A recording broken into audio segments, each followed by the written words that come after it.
Welcome back to our newest development update. I meant to get this out yesterday, but I was actually very busy yesterday, so I didn't get the chance to record this.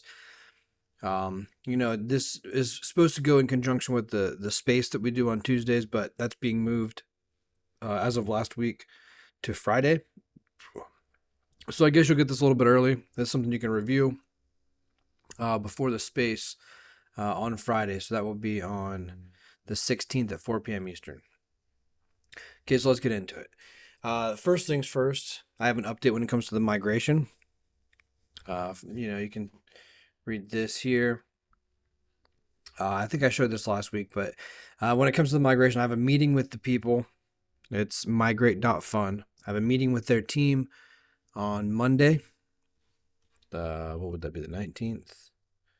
Yeah, the 19th at 12:30 Eastern. And we'll be ironing out a bunch of details. We're going to keep the token name and the ticker the same. But we are going to change, I think, the logo. I'll give you a sneak peek of what the logo is going to look like here, but at least this is my thought right now. Something like this. This really plays on the club aspect. Where the signs club for the quiet elite. I won't speak, but there will be signs in Latin. Love it. This is this is my idea for the new the new logo. We'll still keep the character to an extent. We might replace this with the token or some graphic of the token, or we can keep this. Who knows? I'll let people decide. But yeah, I really do think it's a good new direction. It's good evolution from having the character. It's kind of, I mean, don't get me wrong, that's going to be a little bit difficult to see too with how granular some of the stuff is, but at least it's like our club crest. It would be something that actually would look good on a coin. You know what I mean? So that's the new idea there. But that's pretty much it for the migration stuff. We're looking to start. It would be the 27th. Still is when the actual migration is going to start. There's going to be a 2-week window where you can just go do your migration. You basically, and how it works is, you do your migration. Let's say you get in day one. You would give up your old signs tokens on day one. You get back a voucher token for the new signs. There's a 14-day window where people can go participate in the migration. True 1-to-1 exchange rate. And then at the end of that 14 days, then it opens up a late claim window for 90 days. If you'd already gone through the migration, you can go back there at that point and claim your NFT or claim your new tokens. You just exchange your voucher token that you got whenever you did the migration for the new token. For those of you that might miss the migration, which if you're paying attention at all, it's going to be very difficult. We'll have plenty of stuff up, plenty of media, plenty of videos, all that kind of stuff. But if you do happen to miss that 14-day window, during that 90-day window, there's going to be a late claim option. There will be a 5% fee incurred for doing so. I was going to go no fees, but I after listening to the guys talk, or at least talking to them about why the fee it helps promote the migration. It makes sense to me. So I'm going to do at least just a small 5% fee for those first 90 days. And then afterwards, I talked about this in the migration plan, but there's still going to be, even after the 90-day late claim, I'm still going to do an optional up to 3 additional months. So on month 4, you can get 75% of your tokens. Month 5 would be 50%. And month 6 would be 25%. After that, the late claims are done. We're going to use the allocation to do other stuff to benefit the project, not sit around and wait on people to migrate. So that's pretty much all there is to that. Okay, so now let's get into the site updates. I'm going to be honest, I haven't really done too much in the way of stuff on the site. But the reason is I'm working on the course-related content. Okay, so let's get into it. As you guys know, I've gone through the courses for the most part. We got the initiation is like a basics into crypto, like setting up your centralized exchange, security protocol, DeFi wallets, that kind of stuff. DeFi Decoded goes into 30,000 foot view on some of the stuff that you can do with crypto and DeFi, exploring, yield farming, liquidity pools, borrowing and lending, that kind of stuff. Just, touching on these subjects so you can kind of see what's possible through crypto. Then those intermediate courses are where we dive into things a little bit more. So this one's all about staking and liquid staking. This is all about borrowing and lending.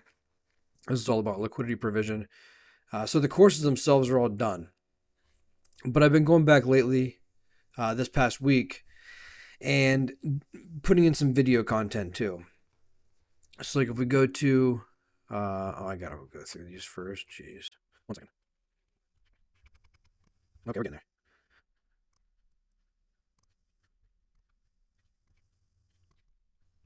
Yippee, I'm a winner. Okay, so here's good. Here's one. So this is kind of what they look like now. I have this is live right now too, so you guys can see this. But I went through and I'm using the same voice for like all these voiceovers and stuff, just going through and recording stuff. Um, doing the voiceover stuff. So you can kind of see how that works. So like in certain sections of here, there's going to be those videos. Another good one here is this Jupiter, and actually, I guess this is something I changed too. So I initially did this section with a focus on Phantom, but honestly, I've been using Jupiter myself lately. They have a lot of really good products outside of just this wallet too. Like Jupiter's a very well established. I mean, Phantom is too. Don't get me wrong, but Jupiter is very well established in the DeFi space. They got borrowing and lending. They got so much stuff that we're going to use throughout this course. I was like, you know what? Might as well just make the switch now. Because it was something I had planned on doing for a little while, but so I went through and I made this all be Jupiter based instead of Phantom based. Okay. And then I guess I wish I could. Oh, cool. We can get through it. Okay, sweet. So like, yeah, once you get into the setup guides, setting up Jupiter wallet, same thing. This example, we are going to set up the browser open. Here you can create. So you can see that there. Same thing with hardware wallets. Walking through how to set up a hardware wallet. Okay. Your phrase. So adding this kind of content too throughout the courses, and just as for a little perspective, and maybe it's just because I'm not very fast with it at this point, but to do one of these videos maybe takes me 2 hours, 3 hours, something like that. To do the recording, to script it up, to do the voiceover stuff, to get everything trimmed up and everything, maybe 2 to 3 hours. So don't get me wrong, this is something I'm definitely plugging away at whenever I can. But I got at least one more video here. 1, 2. These two will be pretty short, like the first one, but the setup stuff that took a little bit of time. Combining Jupiter, this one should be pretty quick. So I think maybe 3 or 4 hours, I'll be done with the rest of this course. Getting the videos in as well. So we're getting there. But after that, then I got other courses to do too. So but yes, that's one of my focuses this week is getting more of this content done. Once I get these videos done and the coursework is in a steady final form, I guess you could say, or at least this evolution of it, that's going to free up a lot of time to do some other stuff. So yeah, so that's pretty much it for this. All I've really gotten done this week was either migration related stuff or the course related stuff. So yeah, I guess I'll whatever I get done between now and Friday, I'll see you guys on Friday and give you more of an update then. But thank you for tuning in, and peace.